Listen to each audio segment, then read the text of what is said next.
Hello beautiful soul! Welcome back to my channel. This is Mei Chang Amber from Japan, Kabayan Aris. This reading is for you. September 14 to 20. Maraming salamat muna sa mga subscriber, new subscriber, cross-watcher, at sa mga bagong pasok dyan. Welcome na welcome kayo sa bahay ni Ate Aimee. Salamat din sa nakataba ng puso ninyong mga comments at sa mga nagpa-personal reading. Marami pong salamat. Kung gusto nyo na energy nyo lang talaga, ang gusto nyo makuha natin, all the details is in description below. Para sa personal reading, pakicheck na lang. General reading tayo. Alis kunin mo lang ang sayo at itapon ang hindi naman sayo. Maring vice versa. Energy mo, energy ng person mo, energy ng malapit sa puso mo. Nangyayari, or mangyayari pala. Use your own intuition. Lawakan nyo ang inyong isipan. Energy reading tayo. Ano man ang gender mo, ano man ang edad mo. Tandaan nyo palagi na kayo pa rin ang makapagpapabago ng inyong buhay. Gawin yung guide, yung mga warning sign dito, no, para magkaroon kayo ng positive outcome. Para kay Aries, meron tayong Gemini, Capricorn, Virgo, Libra. Nakaka-receive ka daw ng communication or messages, information, communication with someone. No? Kilala mo siya syempre. Maaari magkakaroon ng pag-uusap. No, may mga commitment, partnership, or may dealing, or there's a contract din ako na nakikita dito. Iba dito end of a contract or ending something happen into your life. Yun na nakikita ko dito. No? May mga bagay na with come someone kasi, pwedeng ikaw to or someone is magkakaroon ng pag-uusap or questioning, quarrel for something, any situation. No, na kung nakikita dito. Maring ko-connect siya sa'yo or ko-connect ka sa kanya, vice versa. Maring magkakaroon ng pag-uusap for something, pwedeng dealing, pwedeng pag-uusap sa kontrata, pwedeng a commitment with something new, pwedeng ganun, or ending something new situation, no? May mga ganun situation. Feeling emotions, may mga bagay na nagkakaroon na reflection maaari sa iba from the past situation. Meron din situation na bigla ang magaganap o mangyayari sa'yo, Aries. May panimula no? Ako nakikita. Maaring may mga sisimulan o may panimulang situation na magaganap o mangyayari sa'yo. You're doing something new. Maybe a passion, pwede rin na any new activity, situation, mga pagbabago, maaaring gano'n sa iba sa inyo. May illness, ako sana hindi lahat, pero there's a illness situation, pwedeng ikaw or someone into your life, may taong may sakit, depression, anxiety, stress situation, meron din. Meron din there's an end of situation na magaganap o mangyayari sa'yo. May transformation may pagbabago talaga, as in, sa nakikita ko dito. Merong kang gustong, sa iba sa inyo, may mga paninindigan ka ata, o pwedeng may mga mahahatak na sitwasyon from the past, pwedeng gano'n, o may mga sitwasyon na paninindigan mo o kailangan mo panindigan. Yun ang nakikita ko. May mga kasiyahan, papuri, giving love someone, may retirement, ako na nakikita dito. Hindi ko alam kung someone or ikaw ito, no, may pagre-retiro. Pwedeng sa love life, pwedeng sa trabaho, or with something, retirement, or retiro. Ako nakikita dito. May mga sitwasyon na iintindihin ka, or maiintindihan mo na. Makakaramdam ka raw ng peaceful situation, or you feel peace sa mga darating na linggo, ang nakikita ko dito, or baka this week, di ba? You feel peace kasi may magtatapos sa buhay mo. Yun ang nakikita ko. Energy ni Aries.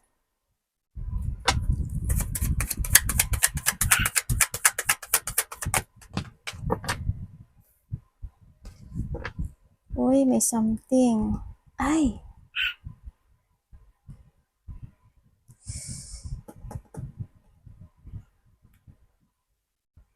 Ba't ganun?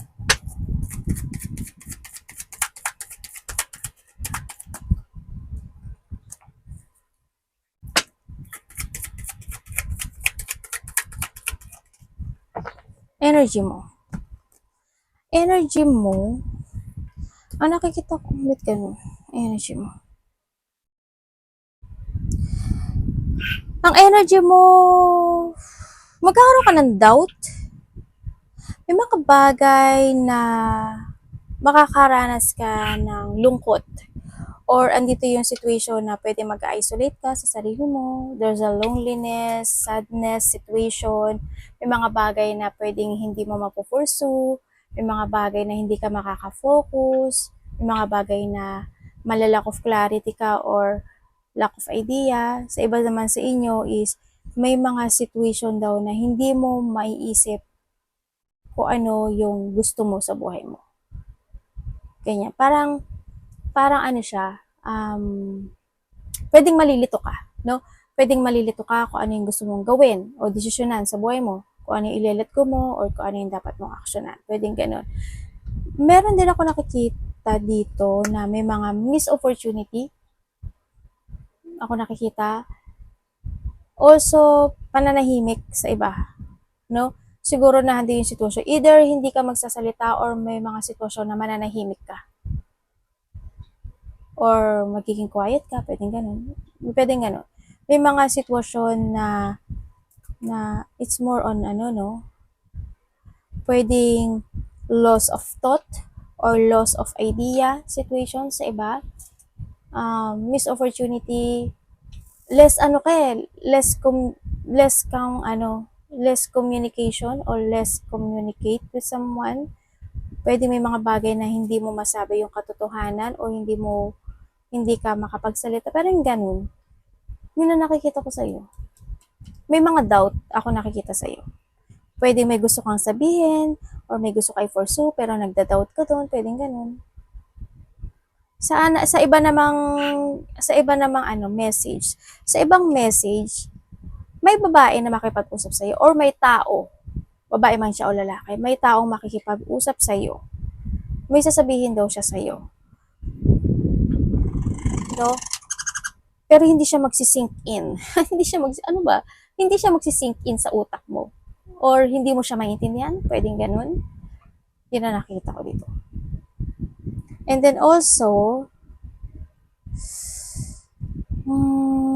bakit ganun? Alam mo ba na someone manifesting something bad sa'yo? Aris, meron. Ate, hindi ko alam. Ngayon, sasabihin ko na sa'yo. May tao na nagmamanifest sa'yo ng masama. Yun ang nakikita ko dito. Sa iba naman sa inyo, you are stuck or you are trapped in a situation. No, na hinahanapan mo ng katotohanan or hindi nyo nagsisiyasat ka sa sarili mo. You feeling alone. Parang nag-iisa ka eh. Hindi ko alam why eh. Or maaring may mga pag-iisip mag-isa na gusto mo you want to be alone muna para isipin yung mga bagay. Baka ganun ka, di ba? Yun na nakikita ko sa'yo dito. Bakit ganun? May tao na ano?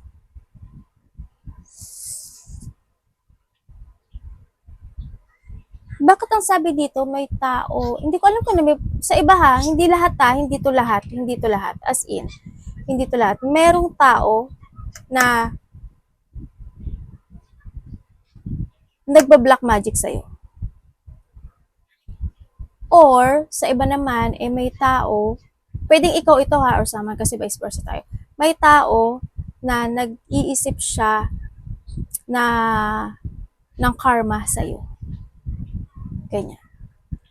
Sana makarma ka, sana ganito, sana ganyan, sana ganito.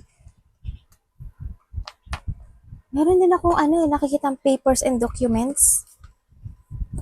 Hindi ko alam why. Baka meron kang aasikasuhin na papers and documents o may mga isusulat ka, ililista, or papasa. Parang ganun. May ganun ako nakita. May sakit ka ba sa bandang tiyan, Aris? Or someone into your life? Hindi ko alam kung may sakit ka sa bandang tiyan o masakit ang tiyan mo, sinisikmura ka ba? Ano bang nangyari? Parang may something sa tiyan. Parating. May mga pinagsisisihan, or may taong nagsisisi pala. Parating. parating kay Aris. Sana hindi nyo to energy, pero kung energy nyo man ito, mag-asin kayo para ma-cleansing kayo, no?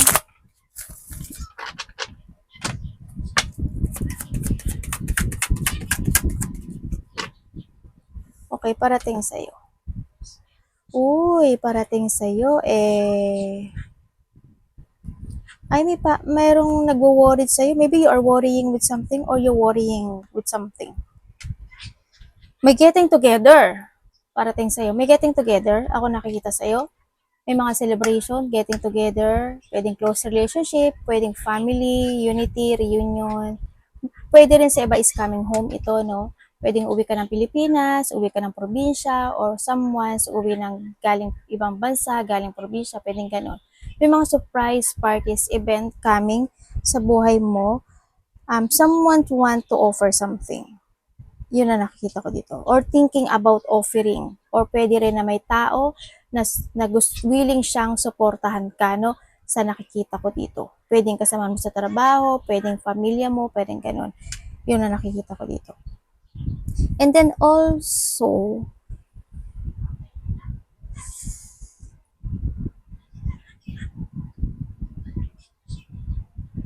pwede rin na pwedeng may mag-o-offer about something. Hindi ko alam kung ikaw mag-o-offer o someone.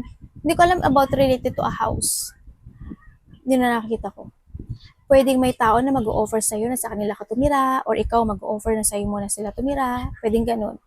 Or magpapagawa ka pa ng bahay, magbibili ka pa ng bahay, may something house situation Ako nakita. Baka may mapag-uusapan kayo related to a house, a family, ganyan. Parating din sa iyo, sa nakikita ko dito, is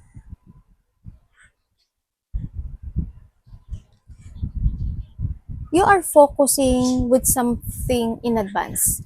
Yun na nakikita ko sa iyo. May pinag-iisipan ka at may pinagpo-focusan ka na isang sitwasyon na alam mo sa sarili mo na magiging good yun. Sa iba sa inyo ganun. O you need, no? Think in advantage. Yun ang nakikita ko dito.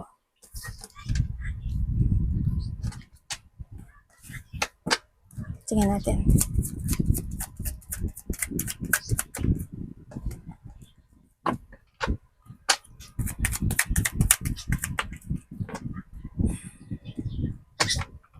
Ano to, universe? Ay. Bakit po? Oh my God, Galileo. Okay, ang parating sa'yo rin, ang nakikita ko dito, hando ka sa sitwasyon na meron kang iniisip na mga bagay-bagay, no? Naghanap ka ng katotohanan, ano bang dapat kong gawin, ganito ba, dapat pa ganun, dapat pa ganyan. And you want to release yourself in a situation, pero hindi mo alam kung paano. Ang nakikita ko dito, napanghihinaan ka ng loob, or naandoon yung sitwasyon na feeling mo hindi siya magsasucess. Yun ang nakikita ko dito. Parating din sa'yo, may tao ako nakikita. Aray ko, anak. May tao ako nakikita. May negative no? May negative situation ako nakikita sa'yo. Yan, may doubt, negative, or hindi niya mga missed opportunity coming sa buhay mo. Sa nakita ko dito, magkakaroon ng options in life, or pwede rin nandun din yung fear of the unknown situation, pwedeng ganun. May mga magkakaroon ng distraction sa mga fufukusan mo this time, o sa mga gusto mong gawin this time, o sa mga gusto mong aksyonan. Sa nakikita ko dito, sana wala kayong sakit, or someone is may sakit talaga. And then also, meron ako nakikita dito na moody type, no? Either ikaw or someone there's a moody. May tao na makasarili, insecure, liar, nagsisinungaling, may unfaithful situation, merong tao na sana hindi siya bully, sana hindi kayo nabubully, or sana hindi ka nabubully, no? May bullying situation. May tao na dito na ayaw makipag-cooperate. Hindi ko masabi kung ayaw niya makipag-cooperate or wala siya sa action niya when it comes to cooperation. Yun na nakikita ko dito. And then also, there's a hot temper situation. Ibig sabihin,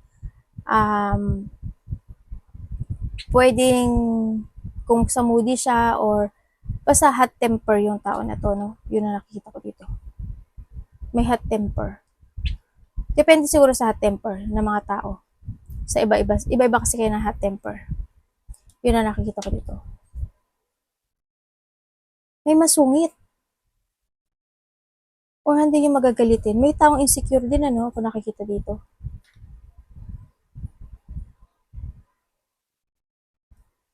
May mga, bakit ang ano, but someone need to heal, ang sinasabi dito. Pero ano, dito, sabi dito, tataha ka daw ng bagong path sa buhay mo, Aries. May tatahakin ka na bagong path.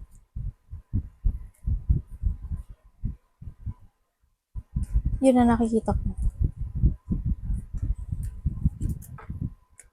Sa iba naman sa inyo, you're starting from a zero or from the top. May bagay daw na ganun na mangyayari sa inyo. Siguro may uumpisahan ka na, o kaya may sitwasyon na matatapos na sa buhay mo, o kaya as in, you will back from the basic. As in. Hindi ka natin dapat iwasan. Parang lalaya ka rin sa isang sitwasyon sa buhay mo. May paglaya. Sa iba ha, gano'n. Dapat iwasan ni Aries.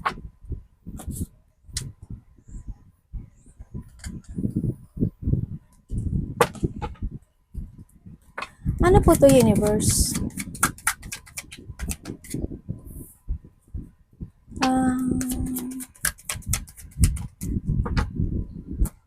Okay, dapat mong iwasan. Dapat mong iwasan yung hindi mo alagaan yung sarili mo. Siyempre, self-care, ano? Kailangan mo pakatatag at magpaka-strong. Siyempre, sinasabi dito, iwasan mo yung magkaroon ka ng self-doubt o magkaroon ka ng pagsisisi sa buhay mo. Kasi nangyari na yun eh. Hindi na kailangan magsisi, pero you need to learn. Ang sinasabi dito, no? Iwasan mo yung ma-hold ka ng nakaraan. Iwasan mo yung frustration. Siyempre, isa yun. Malakot planning ka or mapanghinaan ka ng loob. Iwasan mo yung hindi ka makapag-let go in any situation of your life. Kung saan aspeto ng buhay mo yan, no? Iwasan mo yung magkaroon ka ng insecurity. Ganyan. Iwasan mo siguro yung not to letting go with something na kinakailangan na. Ganyan, ganun. Or iwasan mo rin yung hindi ka magkaroon ng pagbabago sa sarili mo. Siyempre, kailangan mong balatayin yung the old version of you. Ganun din. Iwasan mo yung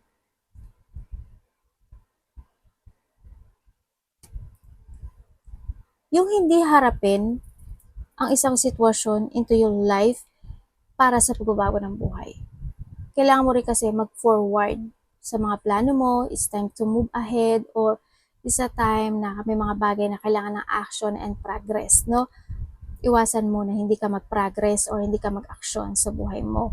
Iwasan mo yung mga blockage, disappointment, yun. And then also, hindi magkaroon ng paghihigpit, no?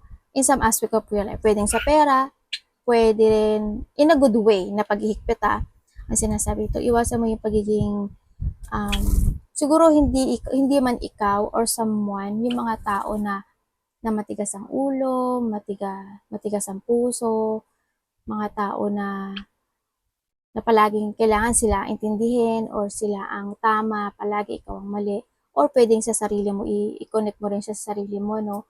Iwasan mong maging ganon. Love. Tignan natin ang love mo. Love is sa lahat kapatid, anak, magulang, karelasyon, kaibigan o pamilya o kung sino man to. Kamusta ang love ni Aries? Please show me. Tignan naman tayo sa love. Love. Love po kay Aries. Please show me. Huwag nyo ipilit ko hindi nyo to energy kasi marami kayo energy sa mundong ito.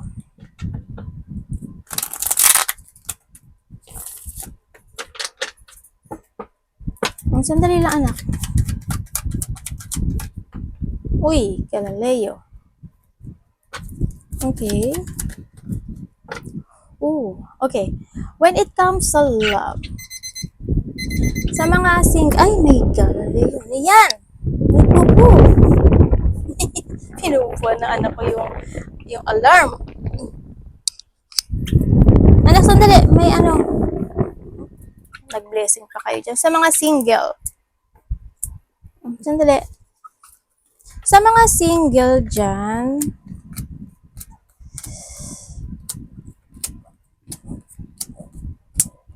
Ay, ano ba yan? Ba't ganito?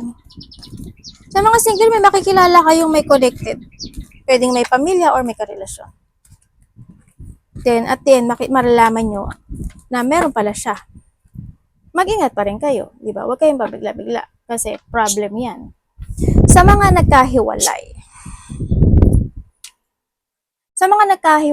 or kung hindi man siya connected sa iba or hindi man siya, walang family or hindi siya connected sa iba, pero magkakaroon ng, meron kang malalaman sa kanya na ikakashock mo or kabibigla mo. Pwedeng ganun. Ay, ang dilim ko lang sa ilan, baba. Anak sa tomatin eh. Okay, sa mga nagkahiwalay dito, nagkaroon talaga ng pagkahiwalay. Kasi why? Naging possessive yung isa sa inyo, no? Vice versa, no? Wala pangalan mo dito, kaya vice versa.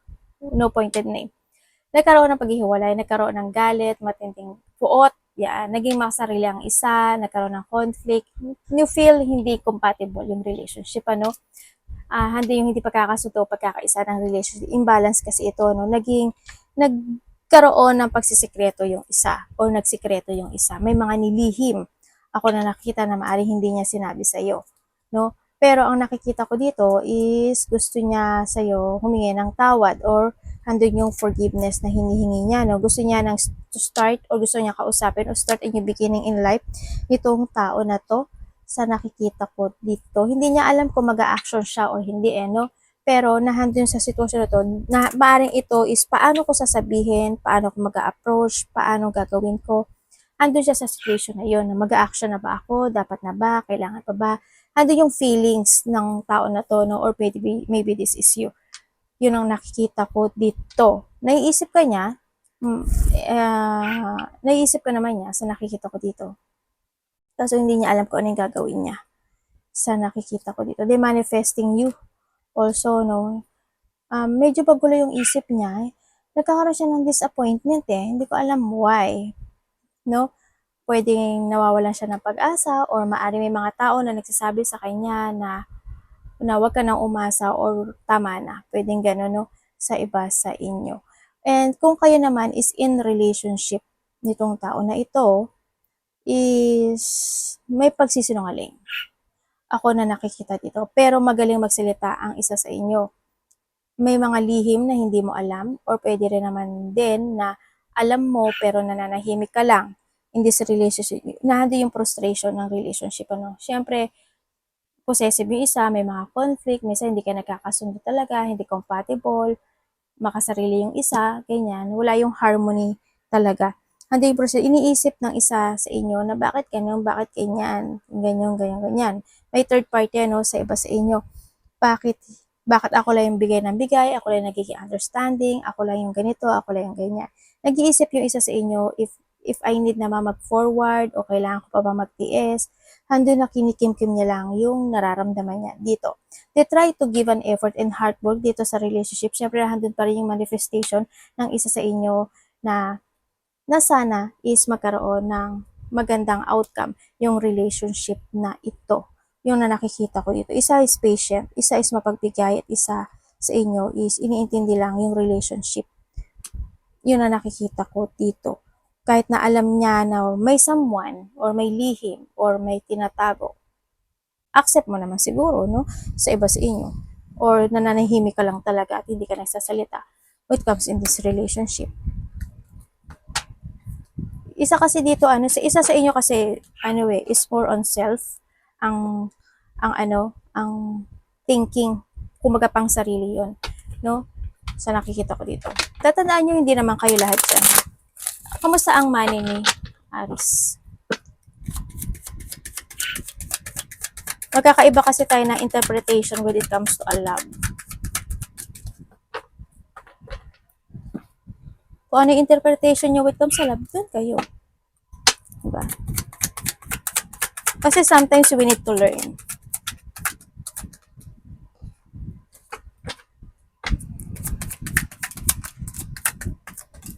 When it comes sa money mo. Okay, when it comes sa money mo, so nakikita ko sa'yo dito is magkakaroon naman ng pagbabago. May mga opportunity na darating sa buhay mo. Aris, ang sinasabi dito, no, sa iba sa inyo, there's a hardship situation pagdating sa pera na matatapos na. Yan, magkakaroon, there's a lack, positivity happen, end of the hardship also. May mga bagay na mag-uumpisa, pwedeng opportunity, pwedeng something, pero handun din sitwasyon. Kung may mga darating na opportunity, pwede kang malito or pwede, dalawa kasi yung dalawa yung situation sa iba sa inyo. Either ikaw is madi-disconnect ka in your situation or yung iba sa inyo is mag-forward kayo sa bagong pagbabago ng buhay niyo when it comes to your money. Dalawa yung situation na to, no? Ang nakikita ko dito. Kasi hindi kayo pare-pareho ang nakikita ko dito. Tingnan ko nga.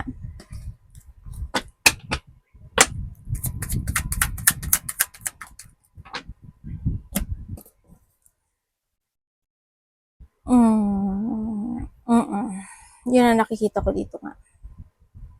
Yung iba sa inyo is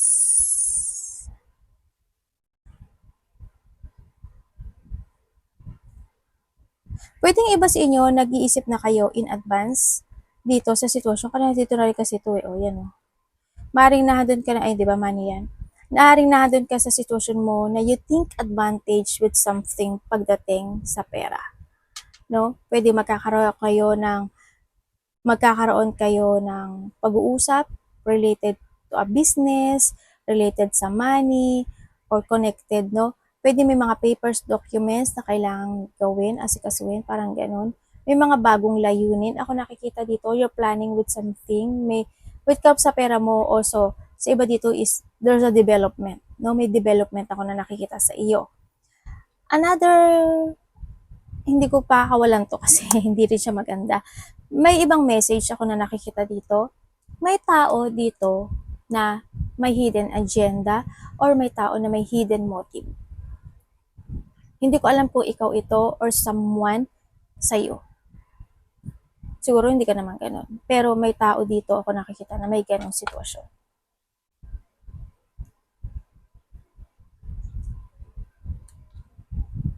Iba dito loss of thought, loss of money, there's a loss, no?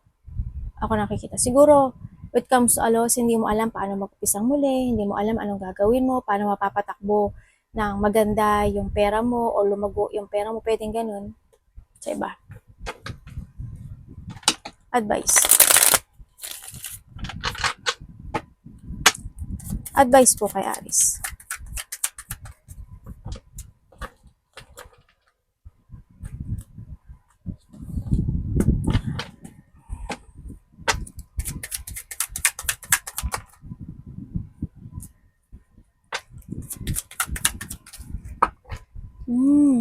Bakit ganun? Mamaya na advice ha. Dito sa sitwasyon mo, I hope hindi lahat, no? May mga unexpected, a blow up emotion coming sa buhay mo. As in unexpected ito. Hindi ko alam din kung ikaw ito or someone. May taong magkakasakit or may taong may sakit. Yun na nakikita ko dito ha. Merong situation na magkakaroon ng depression, sad, lungkot.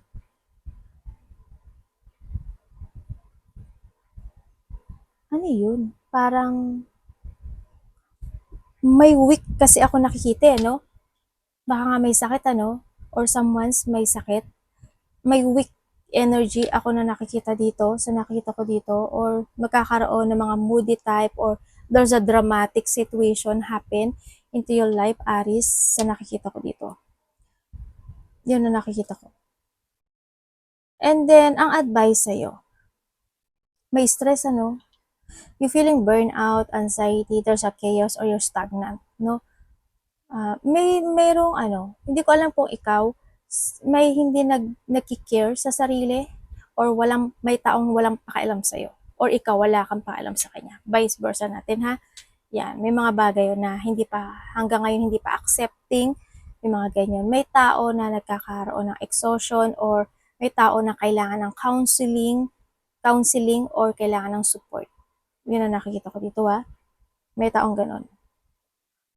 Sa advice naman, kailangan sa'yo is confident, new direction is needed, kailangan mo daw magpahinga, kailangan mo daw ng relax, kailangan mo mag-meditate, or kailangan mo mag-recharge, or this time mag-rejuvenate ka. Kailangan mo ng mental peace this time sa nakita ko. Please take care yourself din ang sinasabi dito na wag kang maging too much emotions or overthinking ang sinasabi dito.